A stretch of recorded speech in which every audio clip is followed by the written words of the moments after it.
Hello everybody, this is General Yanis, and in today's Death Card Tactics I will be looking at a hypothetical battle of Mortarion versus the Nightbringer in one-on-one bouting of the Giants. So let's take a look.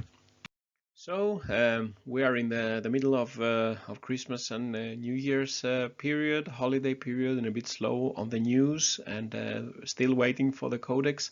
So I decided to use some time making a battle of Mortarion facing the Nightbringer, and I made a video before of the old Mortarion taking on the Necron Silent King, and with Mortarion being the favorite and winning basically that battle. But it was pointed out in the comments that the Silent King, although a strong model and with a lot of shooting abilities, etc., is mostly a support unit for the rest of the Necrons. It can buff other units and maybe not so good to go up against Mortarion.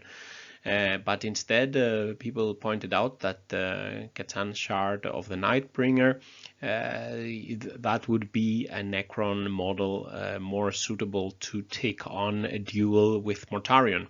So what if our new Mortarion instead has to face the other scythe wielder, the Nightbringer, who seems to be really a lethal melee and anti-character specialist? So let's take a look. So let's start by looking at the combatants. The Nightbringer first, his base stats and abilities.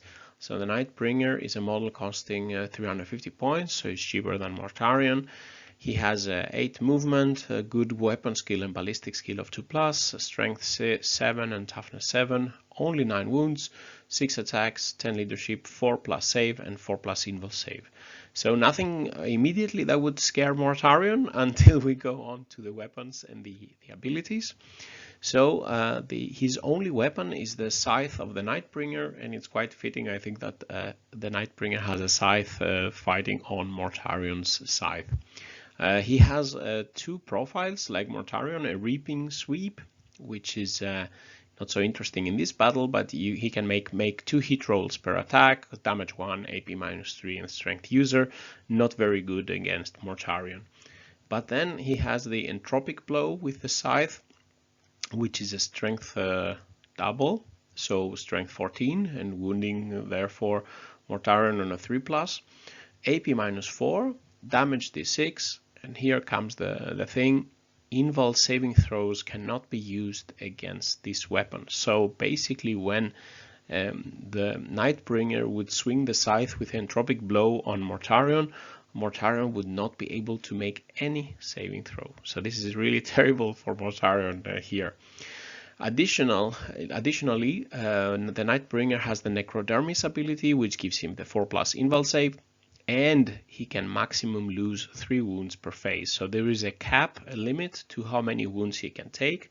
So even if Mortarion probably would be able to, in one melee combat, take all the 9 wounds out, he can only lose 3 wounds per phase.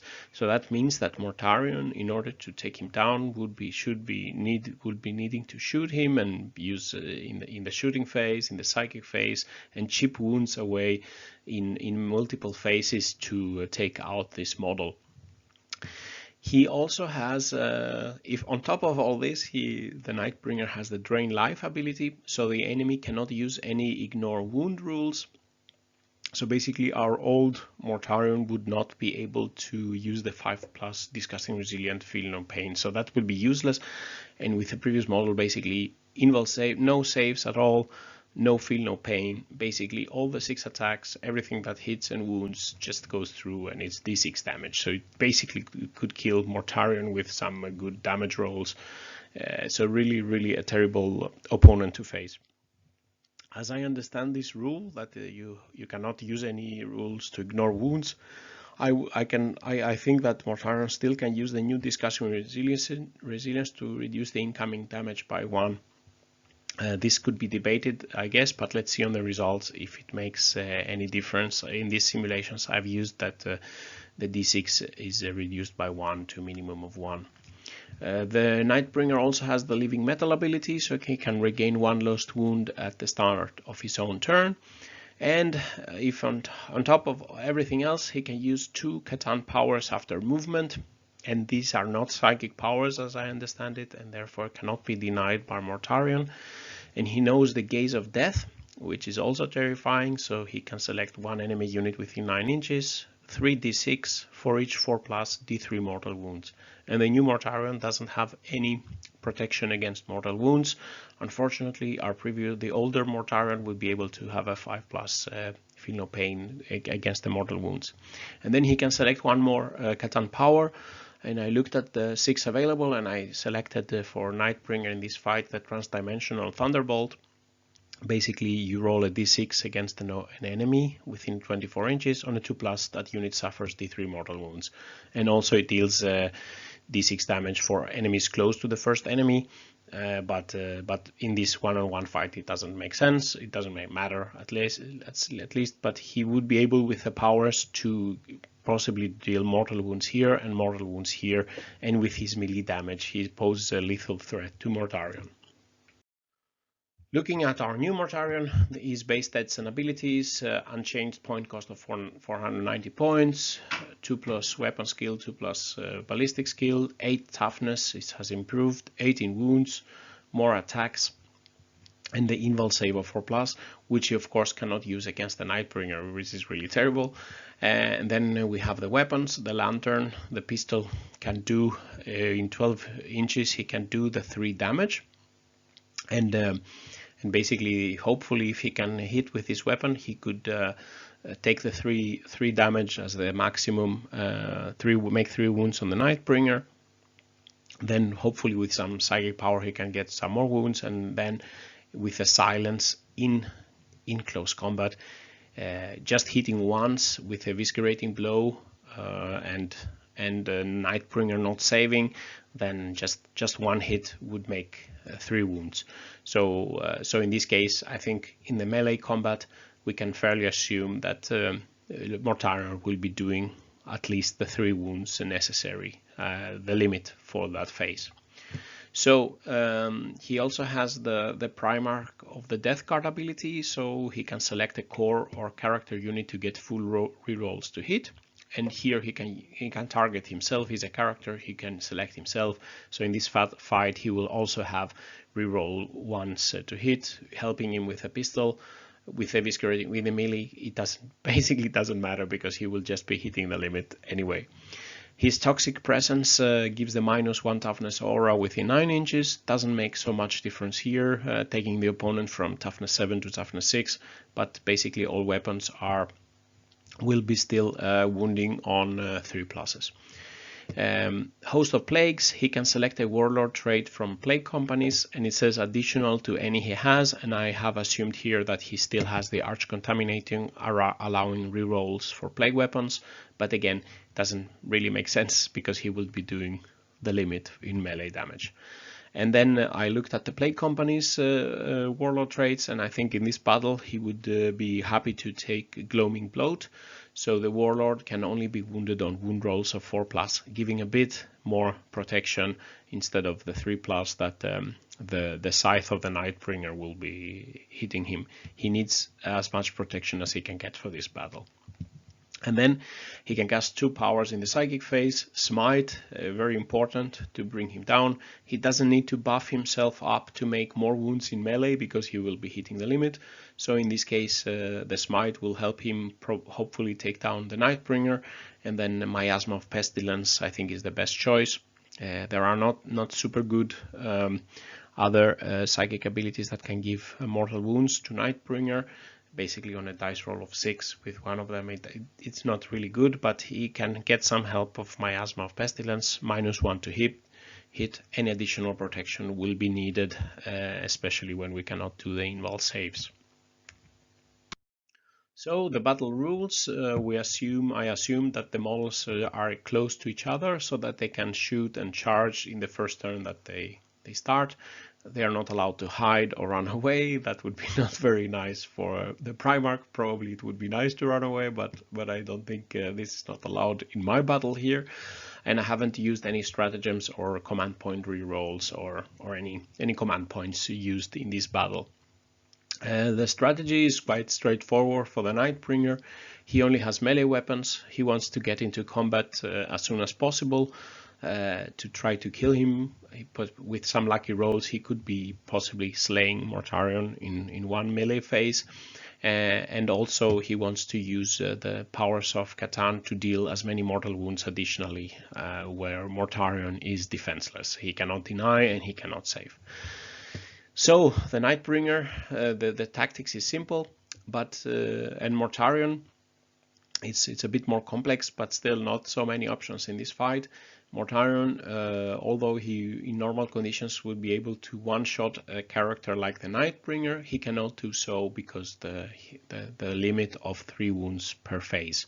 Mortarion must therefore hope to make damage in the shooting phase with a lantern, in the psychic phase with a smite, d3 mortal wounds if he gets lucky and gets 3 wounds in the psychic phase, 3 wounds in the shooting phase. He could take him down in the melee, giving him 3 wounds. There is no point, as I said, in boosting his melee attack. He must survive Nightbringer's melee attacks with basically no saves.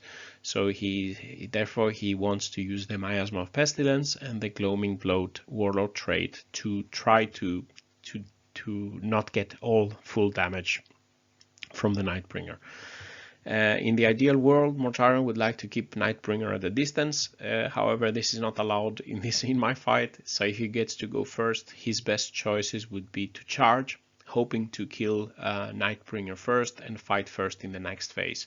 And no point for any of the combatants to fall back after they have locked in combat. They would just give the opponent the charge benefit next turn.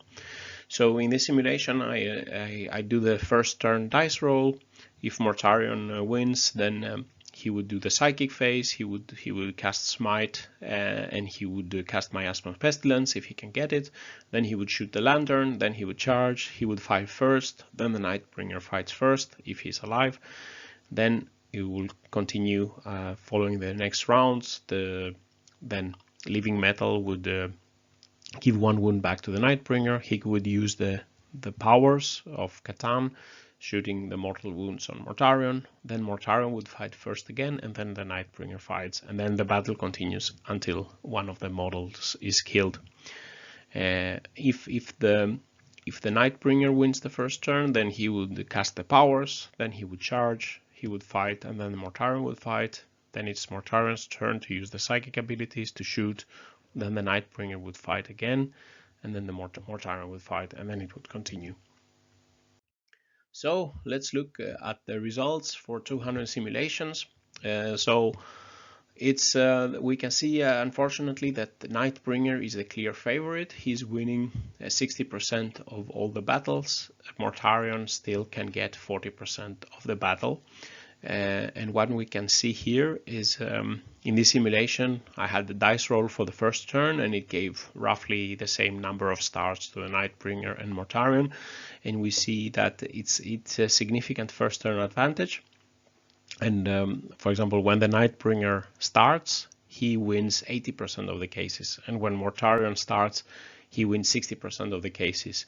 So the total becomes 60% for Nightbringer and 40% for Mortarion. It's interesting to see in this table when the battle is finished, how many wounds does Mortarion have left. In almost 120 cases, he's dead, so he doesn't have any wounds left. But for some of the battles, not very many, but he basically is unscathed. So in some battles, it's possible for Mortarion to win quickly if starting and remaining unscathed. Basically he can kill him by the lantern, a lucky smite giving d3 or d6, let's say, and then basically in melee he kills him. But also the same can be said for the Nightbringer. He has also a lot of the battles or some of the battles where he's not even harmed.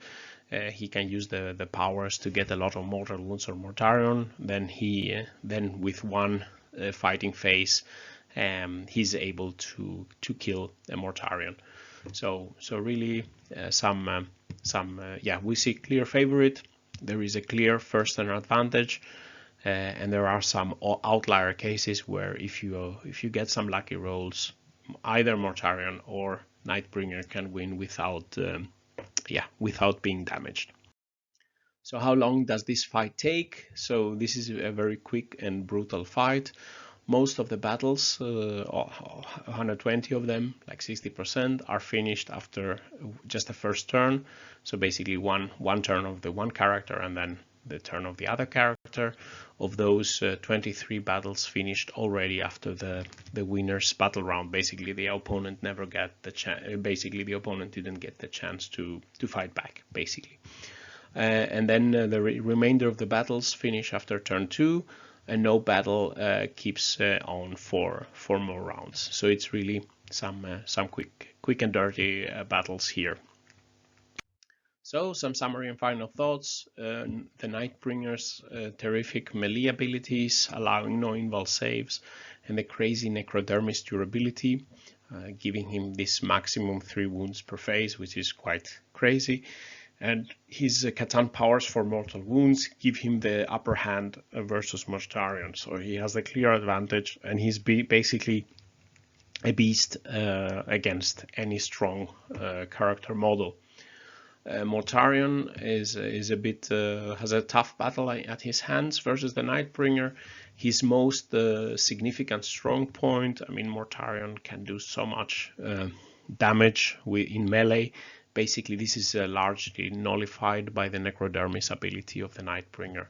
And additionally, he cannot benefit from his own durability. His invul saves are basically no help to him, and he doesn't have any feel no pain versus mortal wounds. And yes, as you see, the new Discussing Resilient didn't help him a little bit, but still Nightbringer is the favorite here. Still, Mortarion has some other tools. If he only was a melee only, he would be in even more disadvantage, but he still has the Lantern Pistol that can do 3 damage, and the Smite potentially also doing 3 damage, and can help him kill the Nightbringer in some battles.